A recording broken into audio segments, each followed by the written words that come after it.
Hello, everybody, and welcome back to the cabinet. Today, I am joined by my first streamer slash Twitter friend. This is the first person that streamed that actually joined one of mine, and I appreciate them so much because honestly, I don't know where I would be without them.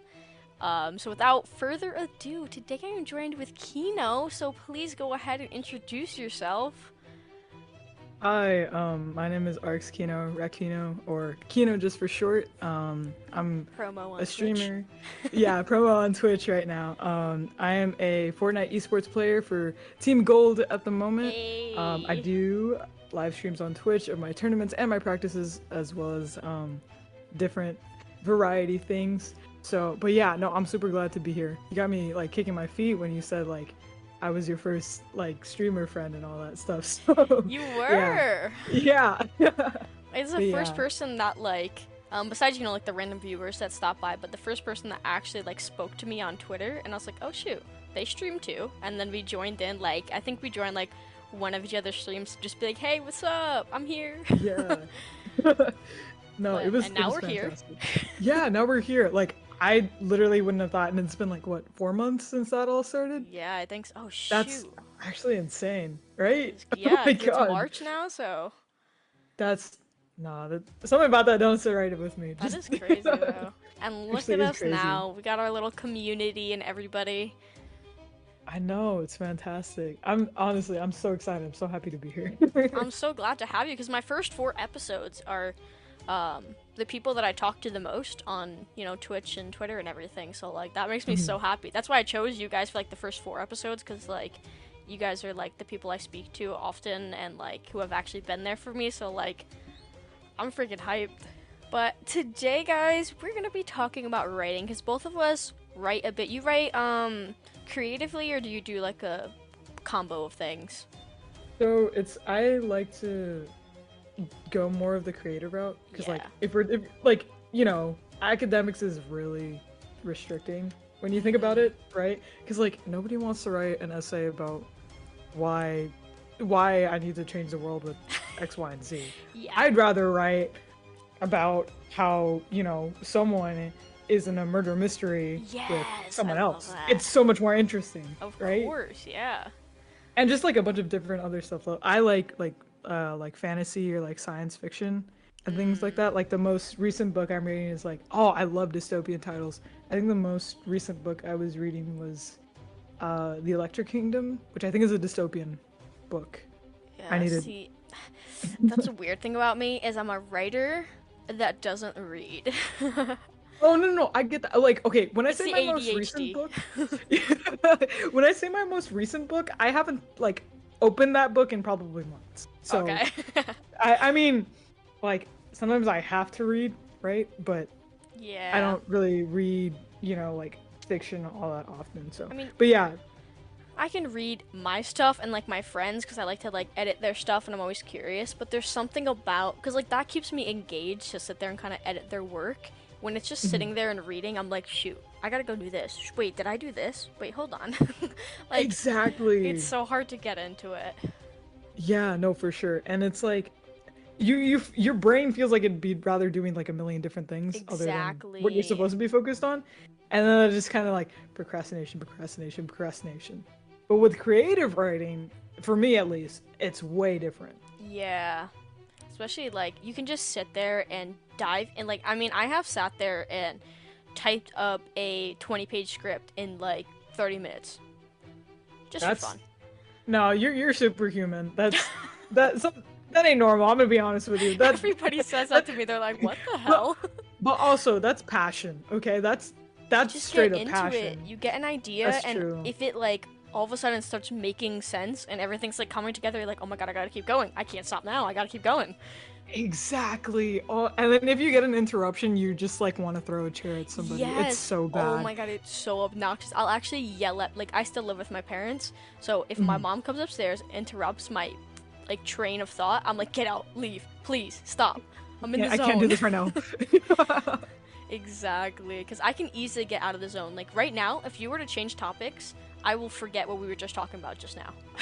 Oh no, the exact. I have very bad memory. I'm Oh someone who does no. things like subconsciously.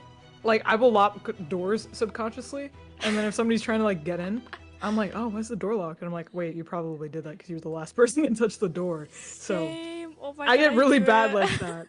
That's funny that you mentioned the locking the door thing too, because I do it all the time. People are like, why did you lock the door? I'm like, shoot, I did that. I mean, for me at least, it was like a force of habit, like growing up. Yeah. Like, oh, make sure you lock the doors because we're kind of like out in the middle of nowhere or something like that. You don't want like I don't know, like an animal or something running in. So, but now I don't live like way out there, and there's no reason like for me to really do that. But I'll just be walking around like, oh, lock a door, and I Yeah, just it don't just like remember it. happens, especially like in my room. I just have this thing where like I just lock. You never know, you know. If somebody breaks in, your door's locked, so you're chilling. Because my family doesn't Yeah. lock the front door half the time. It's so obnoxious. Oh, that's. Yeah. Hmm. So if someone's gonna be safe, I guess it's gonna be me in my locked room. And your sword, like That's I think true. you're probably the most protected out of all our friends. This has nothing to do with writing, but you know, it's perfectly fine. Maybe it sparks Yeah. somebody idea. You know, somebody else. Go ahead.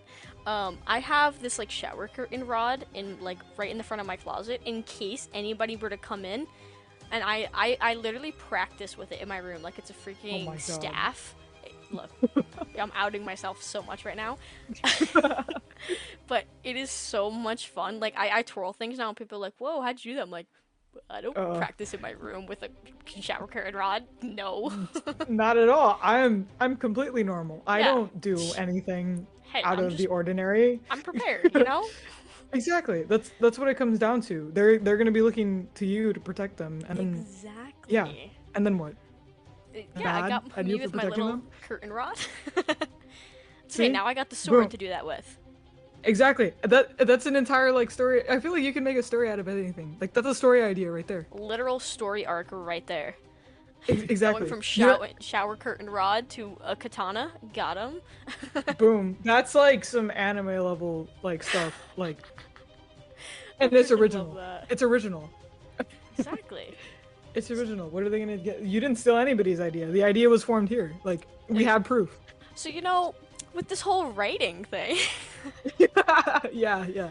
but, just to, like, actually start off the topic of it, I'm just curious, what actually got you into writing? Like, is there a specific thing you remember that kind of, like, got you into the whole writing or just getting into, like, creative side of stories and everything? I mean, okay, so like growing up, I feel like I was educated about like educated in general at a very, very young age. So I was reading. I feel like you were probably one of those kids too who read like very advanced at their age. So like I was a kid like in fourth grade who was reading like 11th, 12th grade Oh, books, right? shit. So I was like constantly always reading, and then like middle school kind of like snap that in half, right? Mm. But also coming into it, I just really so coming off of like those stories, and I feel like at least for me, my vocabulary is very extensive. I Building off of wish I like don't have that, old, unfortunately. building off of like a lot of academic essays, I was kind of like, oh well, I kind of have all these random ideas sometimes. Like I feel like putting them down, you know, in writing would be like so much fun because I'm a person like if I have a dream, like I'll think about it for like the next day. Or if I'm like daydreaming about like a random scenario, right? I'll think about that for like the rest of the day. So I'm like, I can do that with like writing. And to me, it's so fun. So like I just like creativity in general when it comes to like any form of media, whether that's like animation or, you know, making videos or making music or writing. So like it's I guess to me sort of my outlet for that sort of creativity is like writing. So Yeah. I've spent like a lot of my nights of just like writing, and that like not that I intend for anybody to like to see it, you know, and not that I care if anybody does, but it's just like that was for me, and I felt those like inspirations very strongly, and I feel like it's very easy to tell. And growing up, I feel like I was like kind of always told like, oh, you're like a really good writer, or like this is really really good. And I feel like going through the upper levels like of school, right? So like high school and whatever, I was a lot more encouraged to do that. And a very big thing was probably taking British literature in high school. That's probably one of my favorite classes. Then that encouraged so much creative writing, and it was technically, you know, academic, but it was very like they wanted you to be creative. And I like for example, I hated poems, but that class actually taught me like, oh, that's like they're really cool to work with and things like that. So much so Yeah. that I ended up like that same year that I was taking that class, I joined a creative writing club, and it was so fun to just come up with all these different ideas and like write about all these different things. And I like taking like inspirations from other forms of media in order to like write about what I want to write about. So I guess that's kind of where I got into it. It was kind of like I kind of always knew I liked writing, but it didn't start flourishing until like I was a lot older, you know? Yeah. I definitely get that because like it's very interesting. Like my mom says this all the time to me that it's crazy because she loves my writing and she thinks it's mind blowing because when I was younger, I was a garbage writer. Like young, I was not good at writing. I was fine with like reading, but it's not something I really ever did. But especially with like writing and formats and stuff and like the structure. And Right. look, I'm talking about like a child. You know, I'm not talking about like 13. It's like a child, like Yeah. 8 or 9 or something. If you look back at the old stuff I wrote, I was the most repetitive human being you will ever see in your life. I just changed one word of each sentence. I'm like, I really Sometimes wanted to that's all you get that. need, to be quite honest. I just really want to get that point across, you know? Mhm, mhm. Yeah, um, yeah, yeah. so it's interesting that I became like a writer, and I think the main reason that I became a writer is I loved since a kid, and I'm not gonna like toot my own horn or anything, but before vlogging was a thing, I did that before anybody. Just saying. Uh-huh. Like, when I got my first camcorder, I don't remember how old I was, but I got like a really crappy old camcorder, a little flip screen. The quality was horrendous, but it is what it is. I enjoyed making videos, so my family got me a camcorder so I can actually like use stuff with it. And I would like Mhm, vlog, and that's kind of how I started. And mhm. then as I got older, I really enjoyed film, and I started to Right. write my own. And at That's so dope. 13, I wrote my first script. Now, look, it wasn't written in correct script format because I was 13 years old. I didn't know what I was doing. Right. But I wrote a horror story, and Uh-huh. did it fully make sense? Not really. But it wasn't like the concept was there. It's just the execution as a 13-year-old. It wasn't really there. Yeah. But the concept was there. And then I think from that first thing, I started making YouTube videos. I started making skits. That's actually where I started like writing was making skits on Mhm. YouTube and just for myself too before I was allowed to be on YouTube because at 13 my mom was like, "No, you can't be on social media." So, Right. Mhm. that's kind of how like I started with things by writing skits, and that's how on YouTube. I don't post on YouTube anymore, like my personal, but I gained like 600 followers in about a Sheesh. year from doing skits, and then skits fell off the face of the earth, and I was like, shoot, um, what do I do? Mhm. And I ended up like vlogging for a bit, but that's kind of where it Ooh. started is making skits, and then having those people who started following me because they thought I was funny. I was like, shoot, okay, I can actually like write good things and people want to watch. And then I started writing a book and short stories and scripts, and then I was a film major, and then I took a creative class. So it was like everything just kind of started going from there, and the hype that I've got from people is, I mean, it made me feel great about it. I was like, oh shoot, okay, I can actually do this then. Yeah. No, I get what you're saying completely. Like, I've had my parents like kind of hype me up in terms of like, oh, this is a satirical essay I wrote about overpopulation. I sent that to like my father, and he was like, "This is really, really good." And I mean, there's a lot of like avenues you could take with like writing, right, in terms of like careers. Yeah. And I remember he was like telling me, he's like, "You would make a great lawyer," and I was like, "I can't fight for my life, Oh my but god, if I that's can so write." funny. I was told the But same thing about being a lawyer. I think it's the writing aspect of it. Because there is like a lot of Yeah. work obviously put into like the Oh, writing and things like that. yeah. But actually, I'm really curious, what was the concept of your horror story? That So, old horror story. I'll be honest, when I was 13, I didn't really watch any horror. I think I was a little afraid when I was 13. So I Mhm. don't know what made me write a horror. I still think about that to this day. Like, what was I thinking? um, but the concept was okay. This is gonna sound messed up as a 13-year-old, but I tend to hear that quite often. That I have that. But Disclaimer. now this doesn't fully make sense, but it was like these two young girls, and at the time the girls were super young because I was basing them off of like my friends. Like I have to like picture the story in my head, so I Right. pictured like the faces of my friends, so they were younger. Um, but the mom was like leaving for I don't know how long, and the one girl didn't really have a home, and they were best Mhm. friends. So the mom basically rented out a house for them to stay Mhm. in while she left to go to like Africa or something for a couple months. Right. It, it's fine. It's fine. Yeah, it's fine. It's fine. It's fine. Yeah, It's a place. It's a real place. exactly. It was just I gotta get them into a location somehow, you know? Right. Right. Right. um, but they ended up staying in this house, Mm. and the lady who sold them the house was very sus, you know? She was acting a little Right. sus, Mhm. and they kind of didn't think of it because they were so young, and a bunch of like creepy stuff started happening in the house, and the main thing is so I have like a big backyard and there's a swing set back there, Mhm. and that's kind of what sparked the idea because I pictured everything like in my room. And the Right. girl like looked outside and she saw like the swing was like swinging super aggressively, and Oh. right after that she turned around and like saw the girl and like freaked the hell out. And then later on the other girl like she was like, dude, you're just seeing things, blah blah blah. And then she found a newspaper or a piece of like a newspaper somewhere that like there was a girl that passed away because she was, this is gonna sound brutal, sorry for the brutalness, but the girl was on the Fine. It's fine. swing by herself and she flipped over the top and she broke her neck. That's exactly. I'm not gonna lie. That's exactly what I expected to happen. You Yeah. were like, something happened to the girl on the swing, and I was like, okay, So she like we walks know what's around the up. house and her neck is like completely bent. um Oh, yeah, I thought it was that's. cool as a kid. I thought it was a cool concept of like Mhm.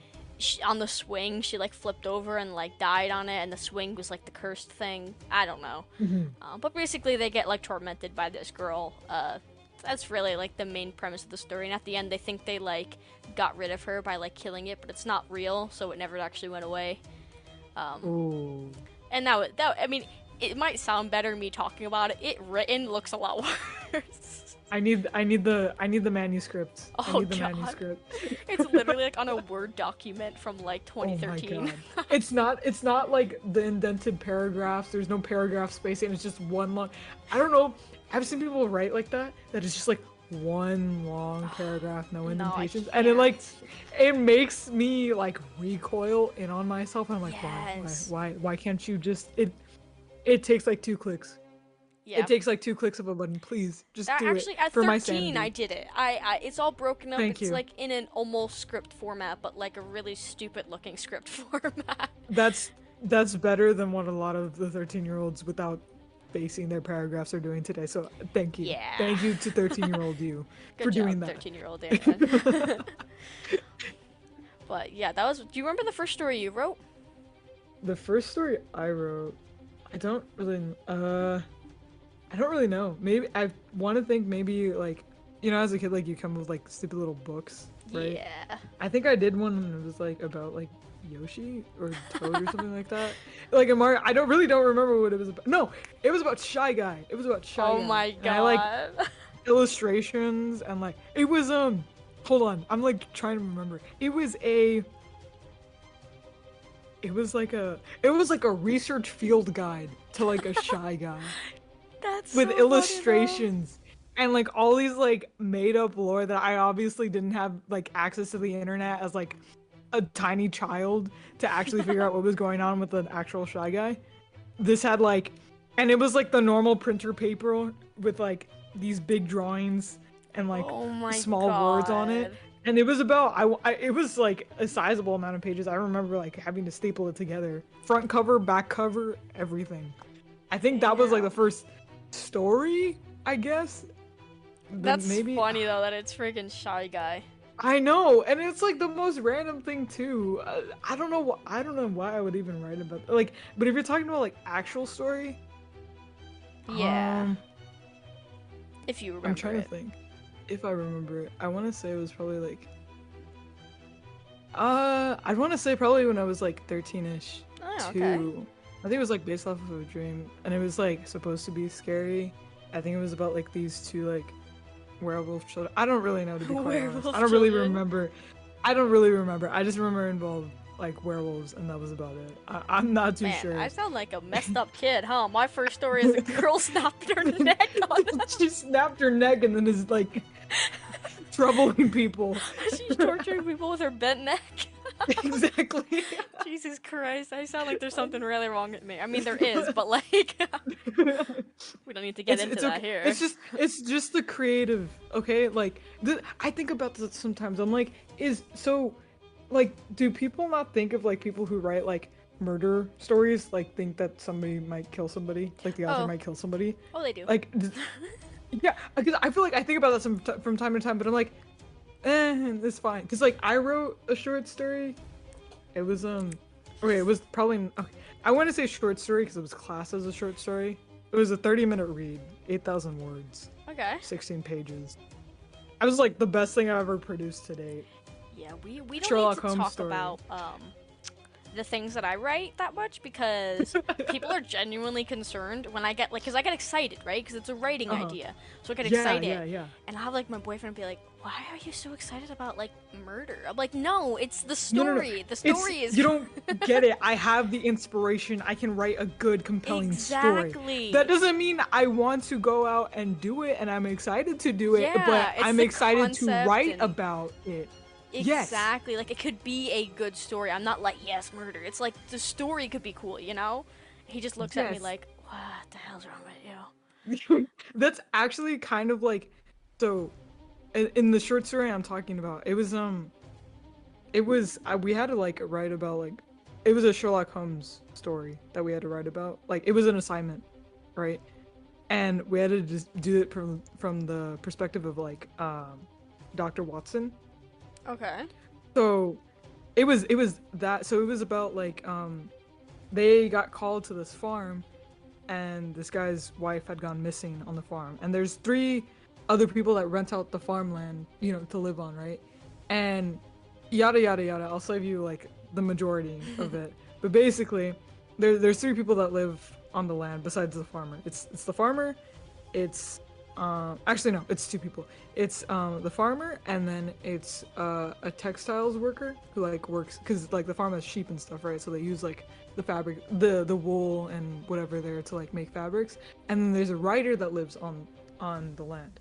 And so basically, I guess spoiler, that the ending turns out to be the writer had killed the farmer's wife Oh. in order to get the best experience of being able to write about someone killing someone. And that, like, she explains it at the end, it's like she's being held at like gunpoint, right? There's like this big fight in this fire. And she's like, yeah, I killed the wife of the farmer because I wanted to write the best story about someone killing someone, because you can't know it any better than from true experience about how it felt. And then that she could make money and stop living off the farmland and things like that. But that's kind of like, also that ties into that thought of like, should we be scared if the author wrote about somebody Yeah. killing somebody, that they would kill somebody? That's like, have you ever, I don't know if you watch a lot of movies or not, Mhm. but have you ever seen the movie Nightcrawler? No, I have not. You should. I'd see. I don't watch a lot of movies, and I'm like, here's where we're the opposite. I'm like adverse to like scary movies, and I've seen some scary movies, and they like straight up don't scare me. But I just don't like watching like scary stuff. Yeah, So I'm I just don't like, watch a oh, lot of I'd rather scary just chill. stuff. I do, but Mm. like I don't. It depends on the type of scary. If it's like, you know, like Mike Myers or I'm like, all right, whatever. He's just gonna go around and killing people, like whatever. That sounds so. Yeah, Like it's whatever, casual. murder, It's fine. casual like that. Yeah, We'll let it slide. but like something like, I don't know, The Conjuring or Insidious, where it's like creepy, like ghost, and you don't actually know what's happening. That freaks me out a little bit more. But something like you talking about your idea with like the farmer and the wife and having to know like what it is before writing about it, it kind of, it's not exactly the same, but it reminds me of the movie Nightcrawler, because what he does is he wants to be like a popular news broadcaster, and it for like murders and stuff, and he ends up doing certain things to cause stuff to happen. like bad things to happen, and it's just so he can go and be the first to get the story because he knows it's about to happen. Oh. Yeah, so it kind of reminded me of that when you said that. So I'm like, you should watch it. Maybe it kind of reminds me of that. Yeah, That actually, movie that is sounds crazy. interesting. Maybe I'll inquire about it after Yeah. this. You ever need movie suggestions? What, I got like 400? Oh my god. Yeah, that's my watch list is 400 movies. I don't know how many I've actually watched in Jeez. my life, but that's a Oh, it's a whole different thing. That's a me and that's El's insane. podcast was about movies. Oh, I'll be sure to watch that one and then like jot down every single movie I should write. Or write. I was gonna watch. You're gonna rewrite all of them. I'm gonna rewrite. They're gonna have the biggest plot twist. Yes, I love plot twists, but they are kind of hard to write. No, they're so hard to Because write. you gotta really think, because you like, obviously you know about it because you're the one writing it, so then you gotta figure out, like, how do I make sure that nobody else could think about this? And it's so hard. Yeah, because like you have some of those readers that are like super aware of like everything, and they're like, there's probably a plot twist in this book, but I just don't know it yet, so I'm gonna pick up on every single clue that could lead this way. Yeah. And if there isn't a clue that leads this way, then that just means there was a plot hole. So you want to have like the perfect not foundation, like the perfect balance of like, I'm kind of leaving breadcrumbs, but I'm really hoping you're not seeing the microscopic breadcrumbs I'm leaving.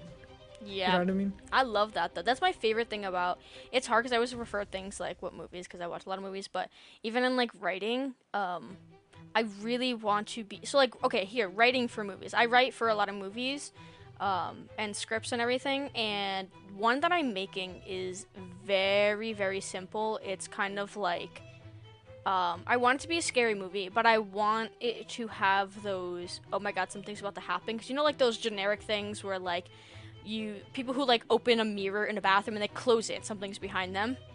Yeah. I want people to like not happen, like nothing's behind them, but I have that angle and I have that idea that something could happen, but nothing does. So everybody's just on edge the entire time. Oh, wait, so it's just like the viewer's own nerves. Like nothing Yeah. actually happens. It's Yep. just, I actually like that a lot. And I've been trying That's- to write that, but it's hard. It is hard because you're trying to make it as, because Yeah.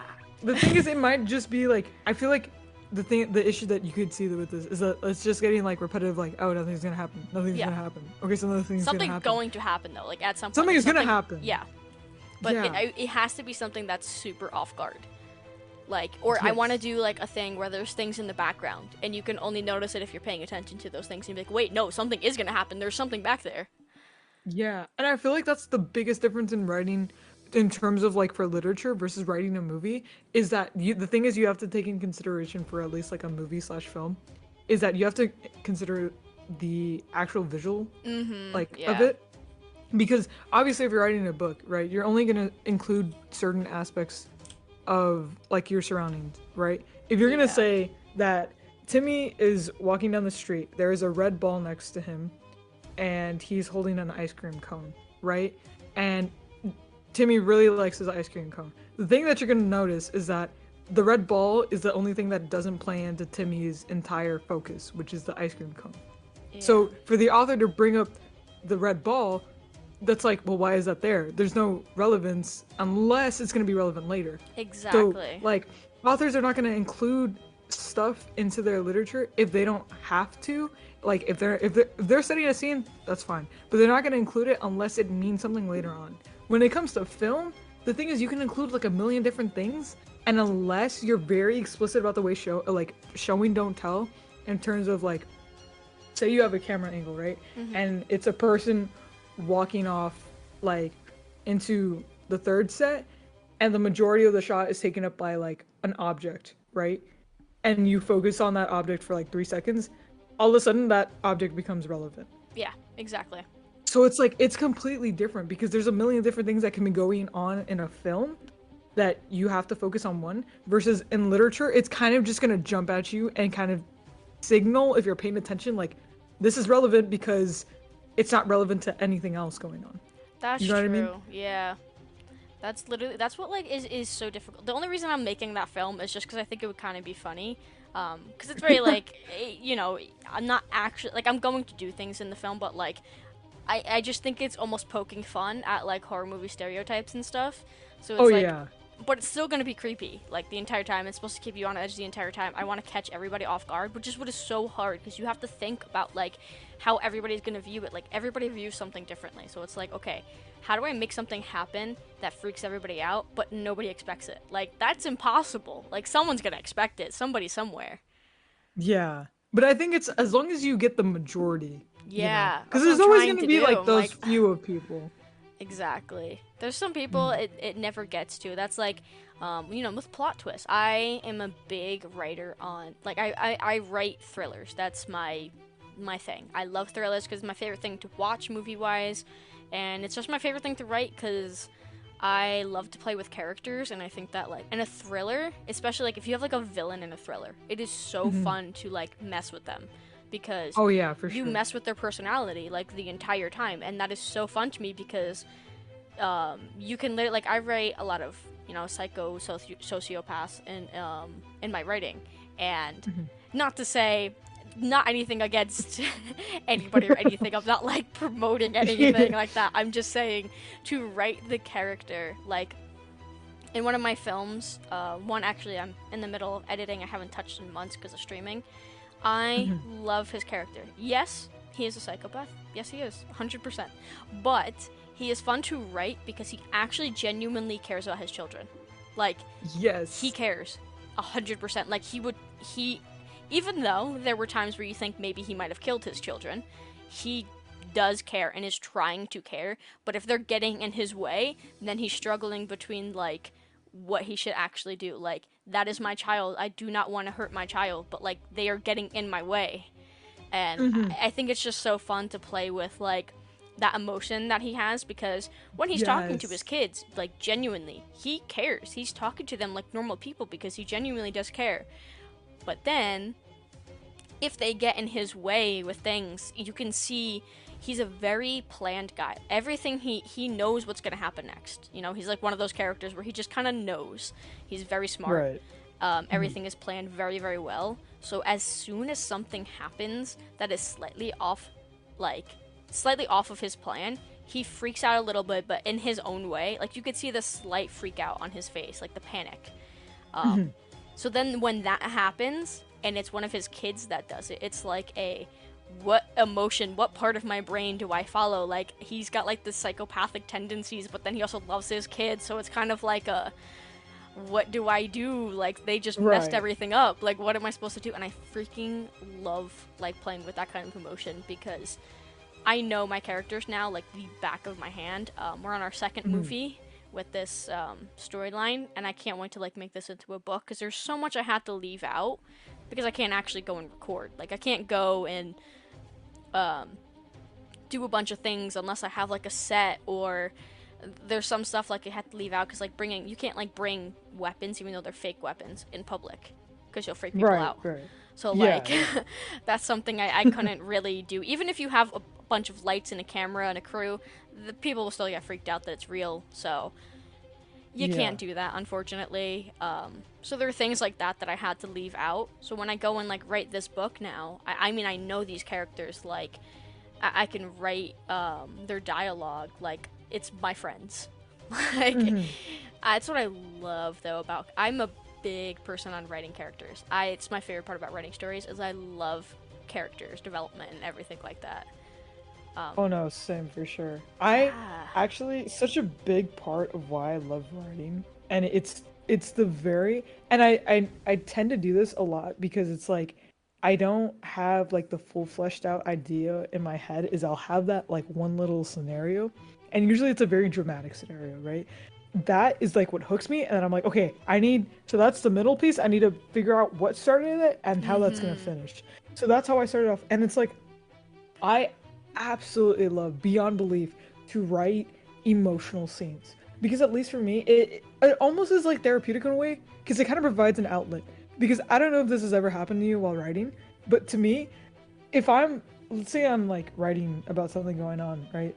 If I'm writing about a person that's smiling, what'll tend to happen, and I'll notice it afterwards, is I'm smiling because I'm trying to see like how would this person feel during this and this. I see what you or mean. like I'll be frowning, or like I'll be angry, and I'm like, well, why am I doing that? Well, it's because I'm trying to get the best representation of how maybe a certain character would feel, you know?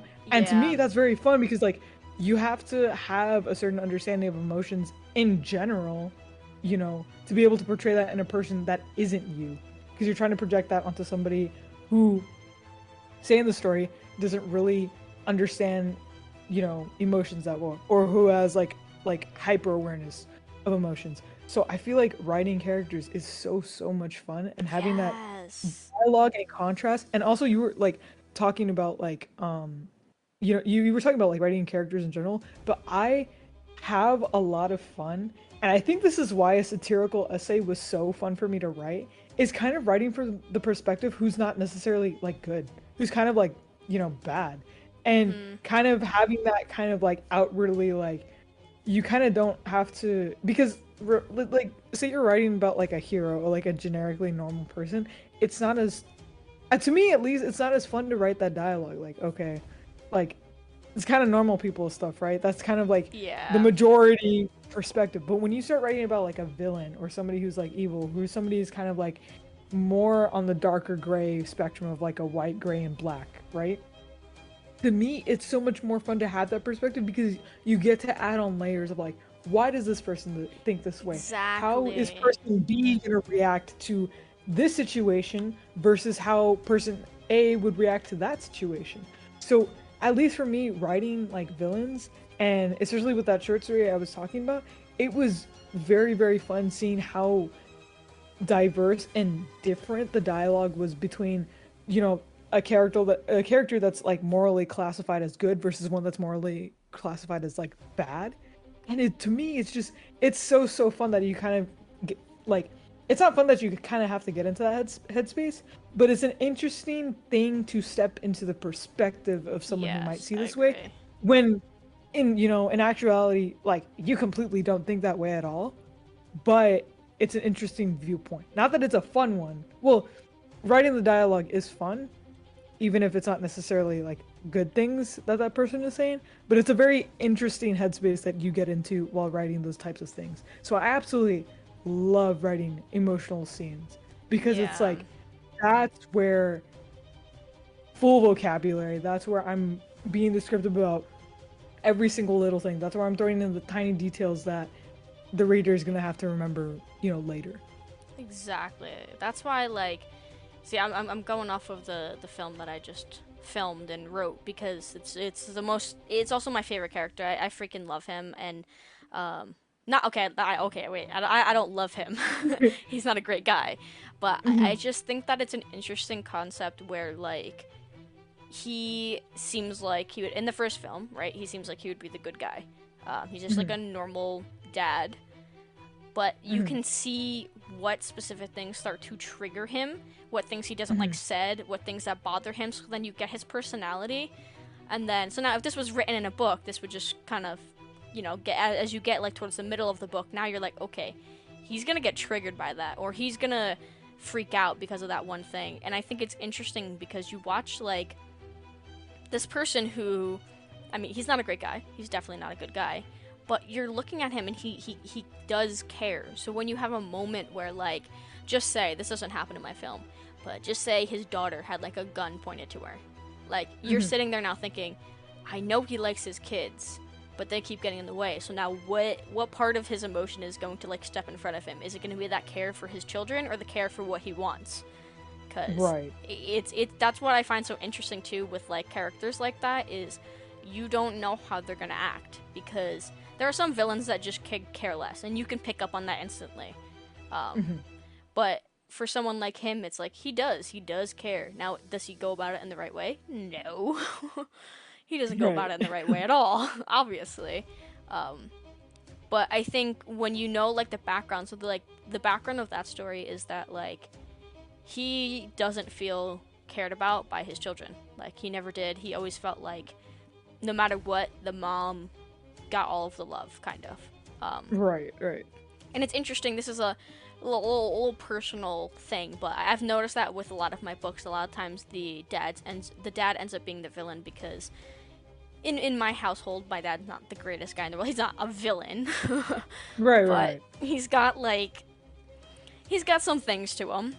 So in this Mhm. story, it's interesting because the dad doesn't feel like he gets enough love from the children, and it could be multiple things. Like for me, like I'm closer to my mom only because of how like my dad treated me as a kid.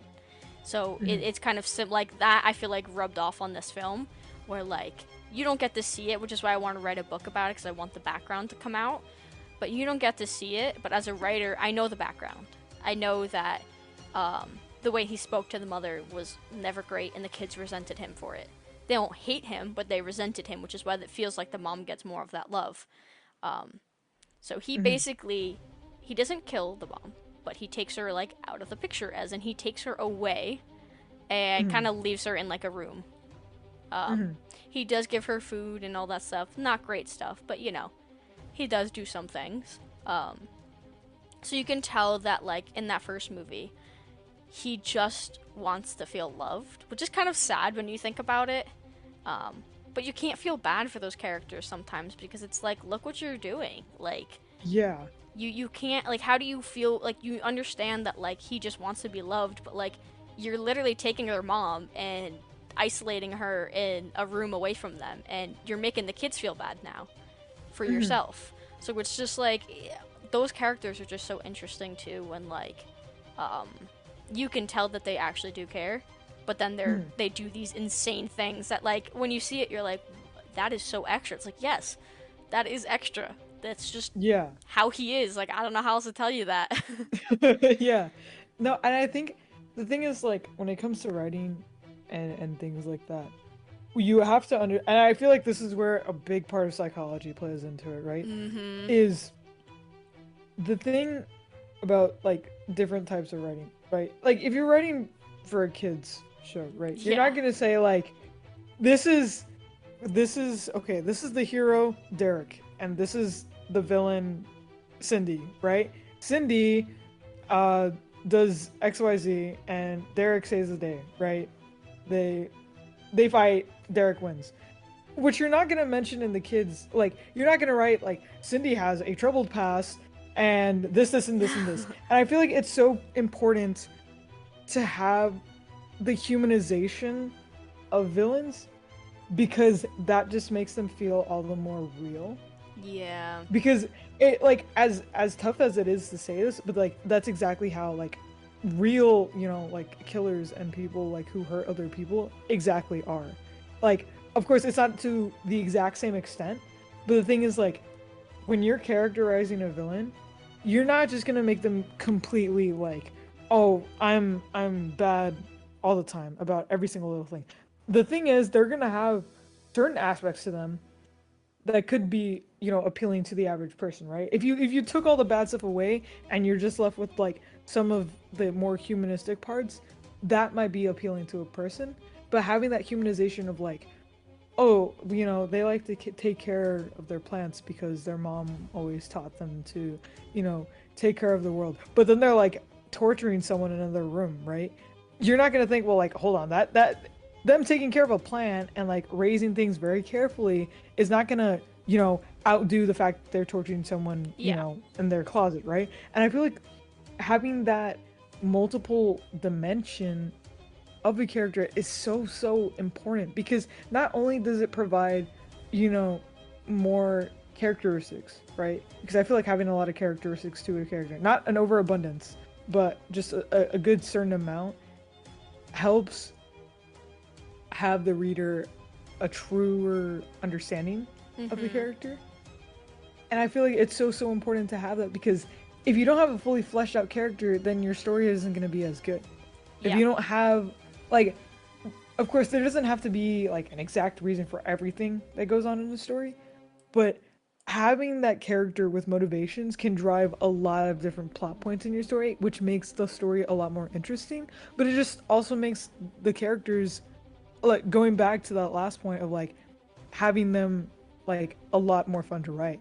And also, I think a lot of our characters come from, dramatizations of people or things that we learn in real life. Yes, too. 100%. I feel like, and I feel like that also. I've heard somebody talk about that, especially with like music, right? It's, you know, if they put a like a certain song about a certain way they feel, that may not be, you know, to the fullest extent of what they feel, but it's a dramatization in their head of what is going on.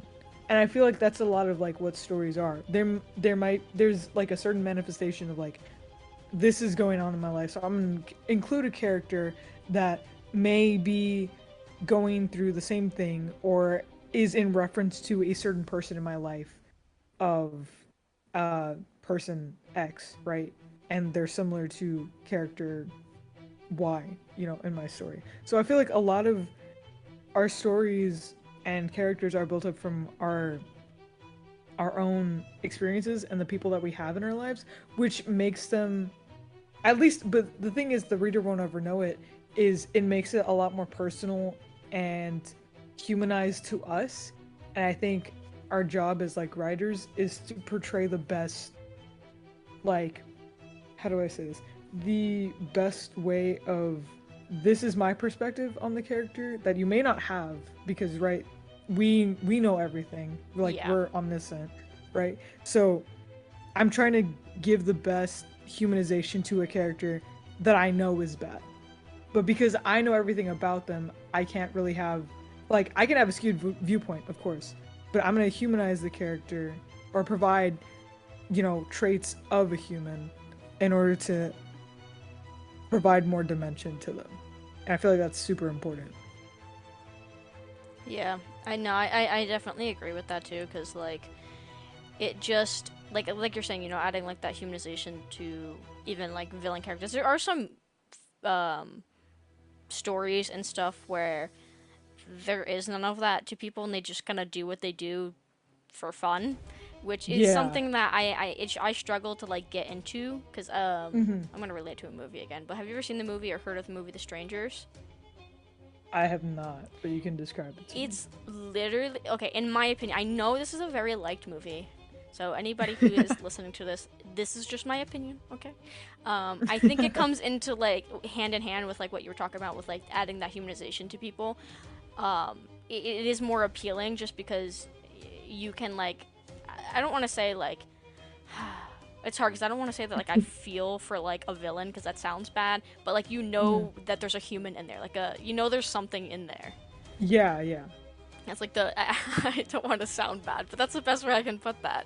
Right. No, Um, I mean I understand. Because it's yeah, like you know that there's something redeemable, but all of their actions at this point are like, no, I can't help you. Like exactly. there's nothing good about this. And you kind of like, I I could give him a redemption arc, but that would that really make the story any better? I don't know. Yeah, so And that's also it's like, why do they deserve it? that's true. But yeah, that's why in like the movie like The Strangers, the whole premise is there are these three people that go and find a house and kill them, and that is it. The premise of the movie is I'm gonna kill you, and they even ask why you doing this, and their thing is because you were home. Now look, if that's your kind of movie where you don't want anything to, because there's nothing to it, like that's actually all there is to the Right. movie, that is fine because that could be somebody's cup of tea. But for me, I think it might just be because I like to write, I like to get into characters, and I like all of that stuff. And then not seeing that in a movie, I'm like, no, no, why? Like, please, why? There Yeah. has to be something because I'm sure there has to be something to it. But they just said because you were home, so we killed you all. Like, it's just not that kind of style isn't my thing, and I think that's just the thing with loving character development and loving to get into these characters. And like I think as a writer too, when you watch certain movies you can kind of understand certain things more than somebody Mhm. who's just watching it for entertainment. Oh yeah. No, for sure, for sure. And having like that, especially if you have like a background in film, or like there's something I noticed. And or if I'm going on the topic of kind of like film and like writing and kind of like I Yeah. love like cues in like movies and things like that that are like hinting to later. So Mhm. there's an anime. I don't know if you've seen it, or I don't know if you watch Probably anime not. that much. It's called Darling in the Franxx, right? Okay. And I'm not gonna spoil it or anything, but there's a large. I tend to know. So you know how I said I took an animation class, right? Yeah. This is a show that it's honestly it's not that good of a show, but it's a very much a comfort thing because it Okay. was something I watched. Well, um, it actually means a lot to me, to me and All Knowing Della, because like we watched that together, and now I'm like, oh, so nice. Anyways, um, but I noticed after taking that class that there was a very good use of the aspect ratio. And Mm. every time there was a very important scene with important dialogue between two characters, you would see the aspect ratio change. It would go like to like I don't want to say full screen, but it was like full screen, and then it would so like full screen would be normal, right? But Yeah. anytime there was a very important scene that would like it was almost like a cutscene, like in a video game, right? So it would transition to that like the two black bars on top, and some like important I see what dialogue you would be mean. taking Okay. place, and I started picking up on that. I was like, wait a minute, this is an because I had rewatched it right multiple times, and so on I don't know what number of rewatch it was, I would see the aspect ratio pop up, and I'm like, wait, why is it popping up now? And I was like, wait a minute, this is a very important part to the story because we're telling the characterization of somebody. So like, I don't know if like this is spoilers basically. So it's about this like boy, and it's a dystopian thing, and they have to like, it's like mechs. Like he has to pilot a mech, but he doesn't have like the he was a prodigy, and then he like fell off, right? And so there's this girl that he has to pilot it with, but the thing is the girl is revered as like a monster, right? Because anytime she pilots with somebody after their third pilot together, the partner dies. So she was always seen as this monster, and also because like they're fighting these monsters called the Klaxosaurs, and she's like part. Anyways, so a lot of it, her character was like she is often like outcasted because she's considered a monster, right? And the thing is, we see her as like a good character, but we also have to realize like she killed all these other people, right? So it's like Yeah. she's not the best character, but she's trying her best to be better. So a lot of like during those important scenes is like I remember one of the dialogues was like, "Oh, do you really see me as like human now?" Black bars were at the bottom and the top, and then it goes away. And you can see like the character looking off in the distance as she walks away as she says that. So it's like that's an important part of the character because of like what just happened. And Hmm. like there's visual cues to it too. So it was like mind blowing. And I love having those like cues. And like it goes right back to where it's like the humanization of characters that really aren't the best, but we can't help but be like, oh, well, maybe there's hope, and then something else bad happens. Yeah. That happens a lot. That's like, I kind of like that though when like, okay, I don't say I like that. I feel like I'm just sounding terrible, but like when there's a villain and they're starting to seem like a human, or like not a human, they're starting to seem like a normal person that doesn't have those villainous tendencies or anything like that. Um, Yeah. and then you're starting to be like, okay, I can see this now. Okay, I can get with this character.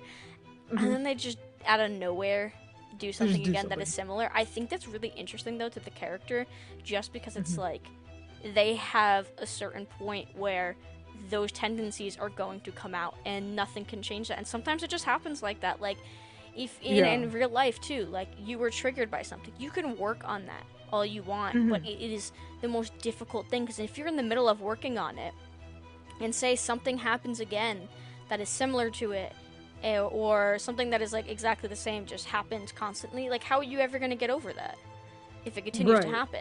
So I think that's really cool though with a villain where like you want to feel for them, but there are certain things that they just can't get over. And I mean, you almost like kind of are like, all right, it's not really their fault because I get it, but you can't really sympathize with them or Yeah. empathize with it You because can't they're a villain. excuse. Yeah. Exactly. Exactly. And like you acknowledge like everything is like I don't know. Have you seen like Arcane? Yes, I have.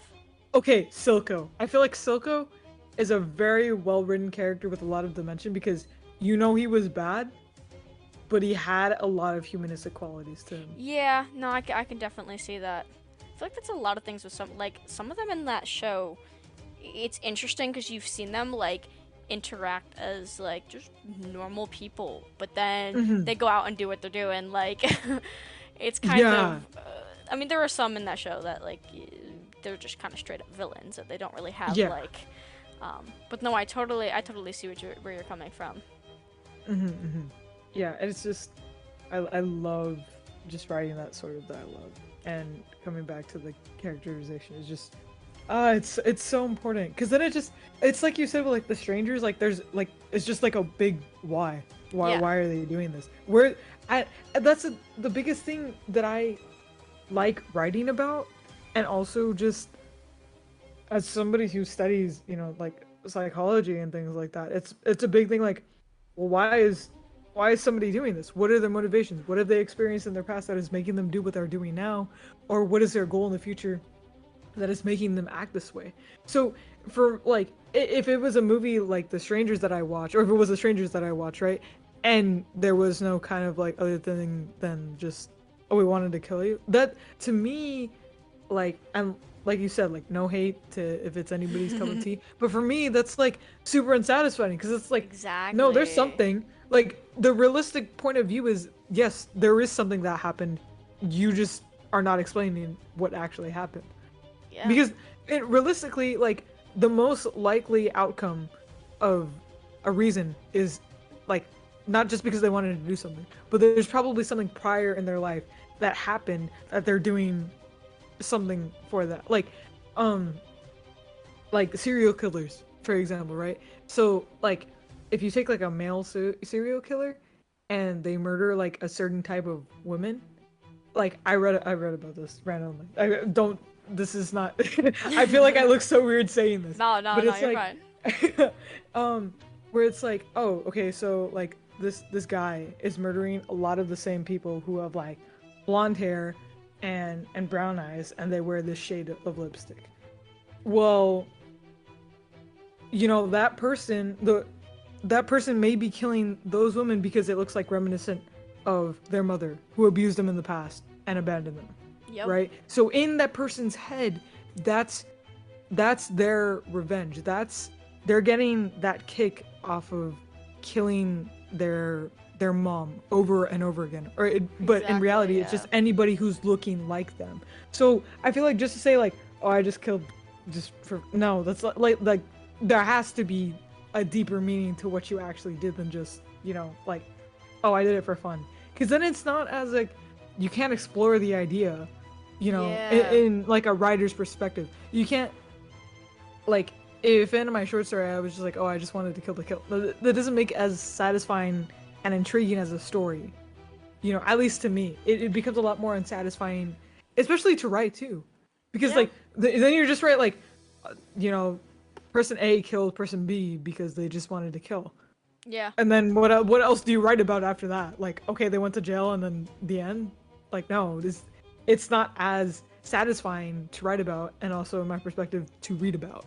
Yeah, no, I agree with that for sure. That's exactly why when I watched it, I was like, wait, like, what? Because I thought, even if, because there's things where Halloween or Friday the 13th, yes, they're literally movies where psychopaths go around and killing people. But there's actual background to both of those characters. Both of them Right, have right. an actual background. Now, it doesn't. The background doesn't have to be super, super in depth. If you just want your movie to be about like killing, well, sure, whatever, go for it. But like, you need something because you can't. It's so I feel like that's kind of why they did that though, is because they wanted people to be like, no, like why? Like I feel like there is a reason that they wrote that, and I think that's the reason because then people are wondering why, but they never give you a reason. So that could Yeah. just be what the writers want to do, but in my personal opinion, I think it's just I like to think about things. I like to understand things and bring in my own perspective to things. But when I can't do that, it's kind of like, well, I don't want to watch this. Yeah, exactly. And like you want to like break apart the pieces like, okay, Yes. this is why this happened. So this is why this is happening now. And this is what's probably going to happen in the Exactly. future based on the past events. And it's like there's not as much fun to be had when you're both reading and writing those experiences. Cuz Yeah. like if I was writing, to show a bunch of different people what I'm writing about, I'd want the reader to have like fun with what I'm writing about. Especially like I want like a lot of stuff to be like open to interpretation because a lot of that is like when it comes down to it, like writing is a form of creative like thinking and things like that. It's a creative media, and essentially that's art. And a lot of art is left open to interpretation. So I feel like not I mean, of course, like certain aspects be definitive in what you're saying, but like having that like opportunity of interpretation and having the reader have fun along the way you're writing is very, very important because you Mm-hmm. want that reader to have a good experience of like not having that unsatisfying feeling of not being able to break apart every single little thing. I feel like it's more interesting to leave, like I said, those tiny little breadcrumbs instead of having to. That's why there's the aspect in film where it's show don't tell, and it's a Yep. hundred. To me, it's like 100% better because if you're having to spell out every single little thing, then it's just not as fun. It's not as appealing. But Agreed. if you're just hinting at all these little things that something bigger is gonna happen, then it's like whoa, whoa, whoa, whoa. And especially if somebody doesn't notice it right away and they're gonna be like, whoa, well, where did this come from? And somebody else can be like, oh, that's because, this was showed here, and then that was showed there, and this song was played here. So this means that this happened for that reason. That's so much more fun to play with. And Exactly. also write about too, because you get to be clever with it. Yeah, it is hard to write about though, like those little Oh no, sneaky for things you sure. want to throw in there. Hmm. It's just like the one thing that I've noticed that is a little bit difficult too with like writing stuff like that is like I don't want to be cheesy. And that's a big struggle because so many things have been done. So many things can come off as cheesy, especially when you're writing like horror. Like so many things can Hmm. really come off as being cheesy. And I'm trying to do everything to make things make sense and people not go like, "Oh, that's kind of stupid," you know? Hmm. Yeah, yeah. And I feel like that's especially tough because it feels like so many things have already been done already. How am I going to make the Yeah. next thing that's appealing and interesting to my reader? Because there's a million people who've had more than a million different ideas that maybe they haven't put it onto paper yet, and you're still trying to figure out what you're going to put on your paper. You know what I mean? Mhm. So it's like it's super difficult trying to think of like especially if you're doing like original story. Say if you were doing like something like well, at least with my short story, right? The thing I called it jokingly, and I hate to say it this way, was like Sherlock Holmes fan fiction. I feel like that's the worst way to put it, but to a certain, you know, aspect, it's technically true. So like when if you're doing things like that, like fan fiction, right? You have that basis of like an already foundation of characters to rely on, and yes, you can create an original story out of it, but you kind of already have that baseline, of Yeah. somebody else's story that you get to build off of. Not that there's necessarily wrong. Like there have been like fan fictions that are like crazy good, right? But coming up with that own set of ideas originally and like taking it step by step and trying to figure out what can I do that's impressive that hasn't been done before, but also that is not super like complex and out of the range for this particular genre is so difficult. Yeah. Like so complex. That's actually like so a lot of my friends actually write and one of them tends to go online and kind of gets like an idea. There's not like an outline for it. It's just kind of like something that sparks their idea. They kind of look into things to see if something could spark that. And it's interesting and everybody always says it to me that it's like kind of strange, but I've never done that once in my life. Really? Every single thing that I have written has been I am either in the shower and all of a sudden I get like an idea, or I'm laying in bed and I come up with a random dialogue line that I think would be cool, and then I make an Mm. entire thing around it. Like I actually Yeah. did that. My last film that came out was I wrote a line, and if I ever show it to you, I will tell you there's a specific line in it that I wrote, and it's the dumbest thing ever, right? Like Mhm. it's a line that you want to think would spark an entire movie or an entire script or anything.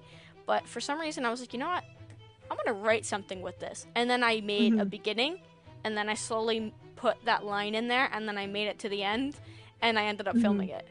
No, Like, I need to see these things okay, because look, I'm like so let intrigued. me make sure that everybody knows, guys. My films are not I primarily film, like I love film, but I primarily do it because I want to get my writing on screen because I think that looks really cool where it's like, wow, I'm seeing these people come to life. Like I love watching people act out my scripts. I think it is the coolest thing on the planet to see how people portray your character. Because I run a lot of auditions and my stuff is very low budget. Like I have a tiny little what is this, Panasonic little camera, and my Mhm. equipment is like $100 max. Not really, but Mhm. basically. Right. So the films aren't great, and I can work with whoever I can work with. They're not like freaking Hollywood actors, but Mhm. so it's really about the writing, and I loved that because at first I was really self-conscious. I'm like, all right, my films look like garbage, and because they don't look great, they don't. Um, but it was literally me. I'm directing and filming a film, which is Mhm. very difficult because I can't pay attention to everything, and things go wrong because you don't have a crew that is knows a lot about films. Like I would ask like my friend like Mackenzie, I'd be like, hey, could you come here real quick and do this thing? Like she doesn't know what she's doing. Um, Uh-huh. so it is difficult, but like I thought it was great when one of my actors, I was panicking about like he asked me to watch one of my old films and I was like, oh, it looks really really bad, and he was Mhm. like, just tell me what it is. And the next day he came back to set and he was like, I watched your film. I was like, oh no, and he goes, and I understand that like it's your first film, so it doesn't look great to you. He goes, but I was so intrigued because your story was so good, and that's all that mattered to me. And I was like, damn, like that meant a lot. Him That's saying that, awesome. of like he didn't care if it looked like garbage. He basically said, it didn't look great. But he said the story was so good that he had to keep watching, and I'm like, that's all I care about when making films. I've Mhm. had that happen before with one of my other films. Oh, actually, I think it was the same one that he watched. It's the one I was talking to you about before, with Mhm. the psychopathic character and his kids and all that. I won an award for that. Oh wow. And the lady literally said, typically we don't accept basically such low budget films. We don't normally accept films that look so like garbage, basically, is the nice Mhm. way of putting that. But she said we have to accept it because the story was too good.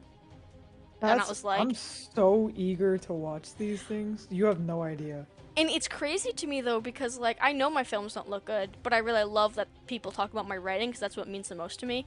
But it's interesting Mhm. because I am not able to put in everything I want to because having people who don't know anything about film be my crew members and I am filming it by myself and doing everything by myself, it's kind of like I can't put in everything I want to do. I don't have the Mhm. resources and I don't have the people and everything like that. So it's Mhm. interesting that people like my stories so much and I'm like, no, I could do better. Like, I Mhm. promise.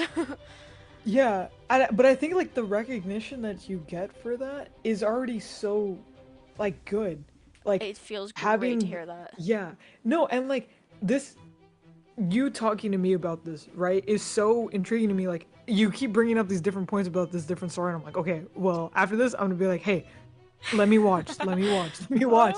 And like and I feel like yes, like it's like a little embarrassing to be like, "Okay, well maybe my thing doesn't look like the best."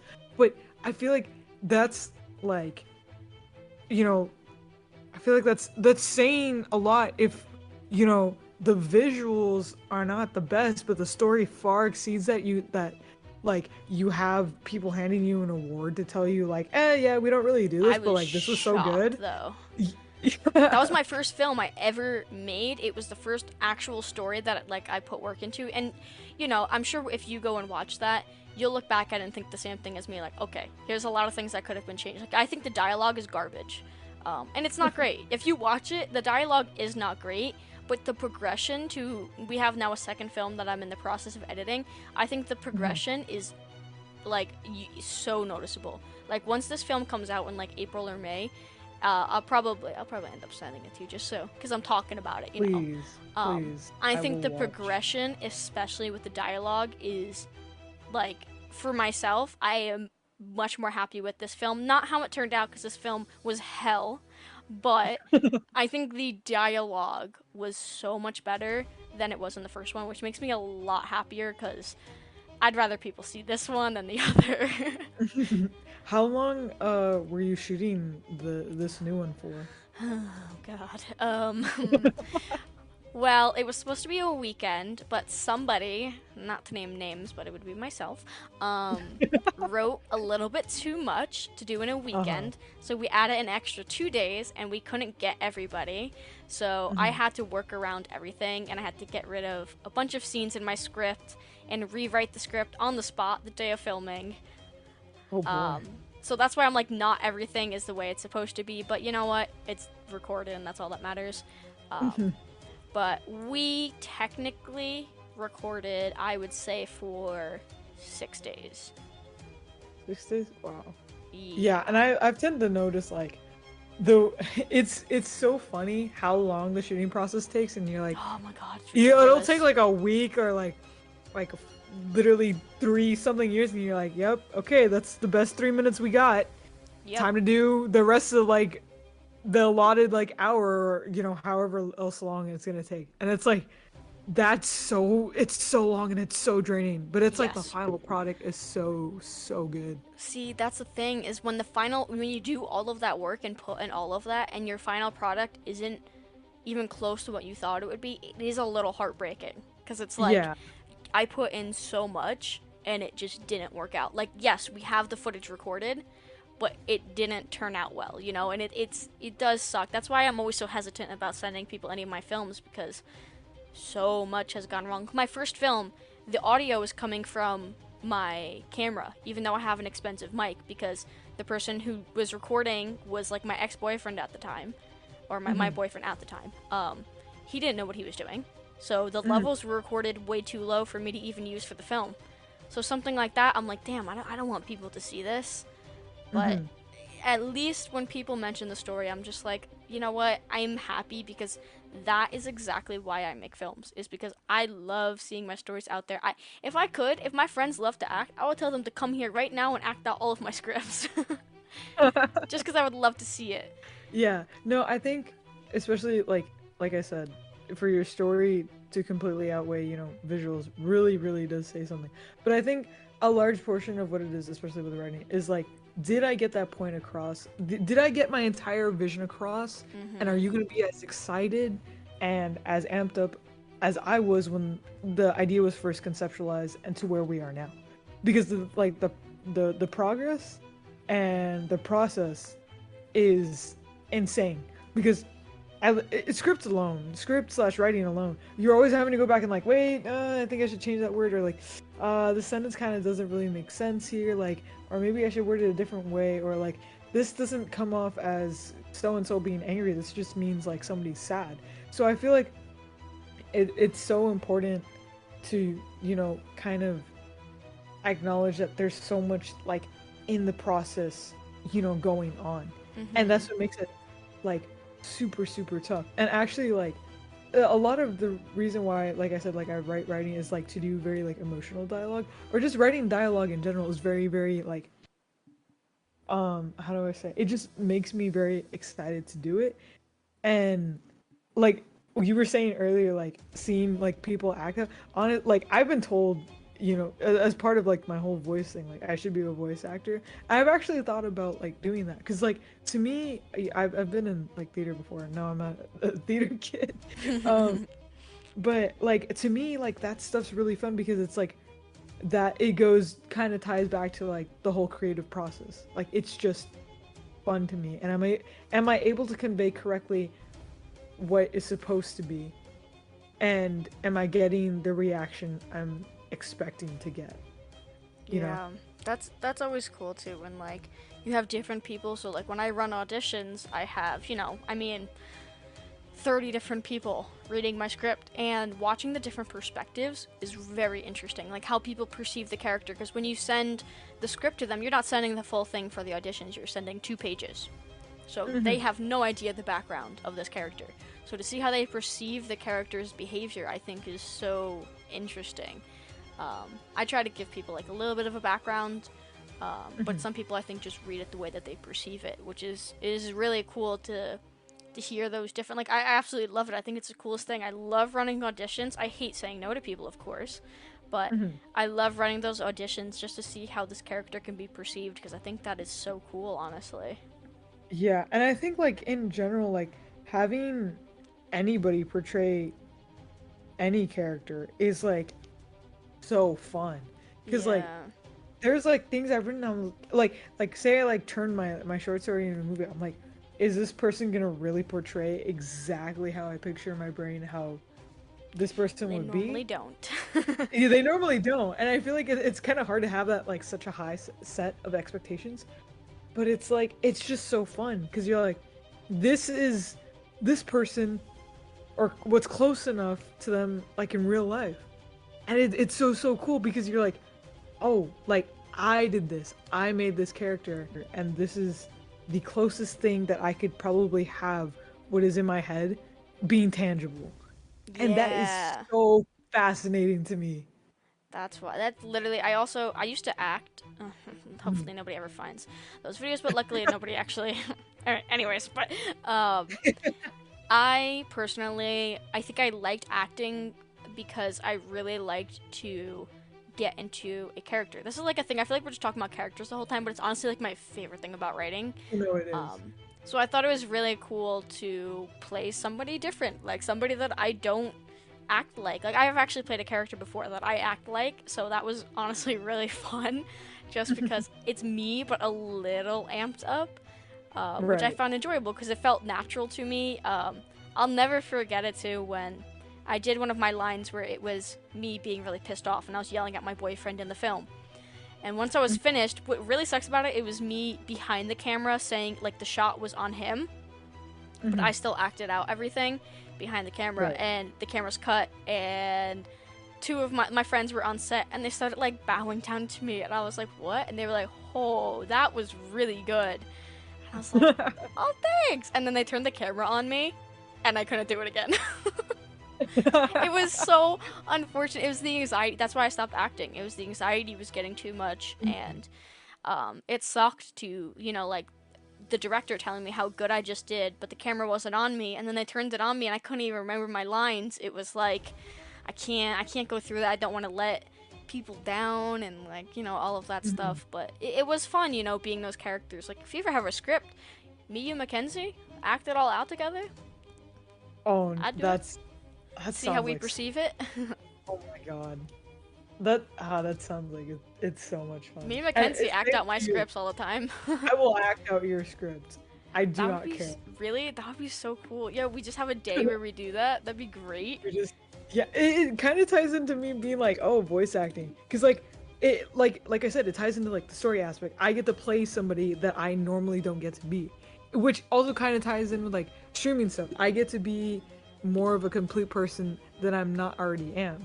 But with acting, it's more of like I get to be, these different people. Especially with voice acting, Yeah. I get to be these different people with different voices, and I Behind the feel camera like too. You're not. behind, yeah, exactly. And I'm like, that's somebody who's like, obviously, who puts themselves like extremely out there. So it's like that's kind of like the perfect medium if I were to say if like I were to do more, like film. Yeah. Yeah. It's amazing. But on that note, guys, I hope everybody enjoyed that podcast. We're probably gonna end up having to do like a part two because apparently we can talk forever about this. Honestly, No.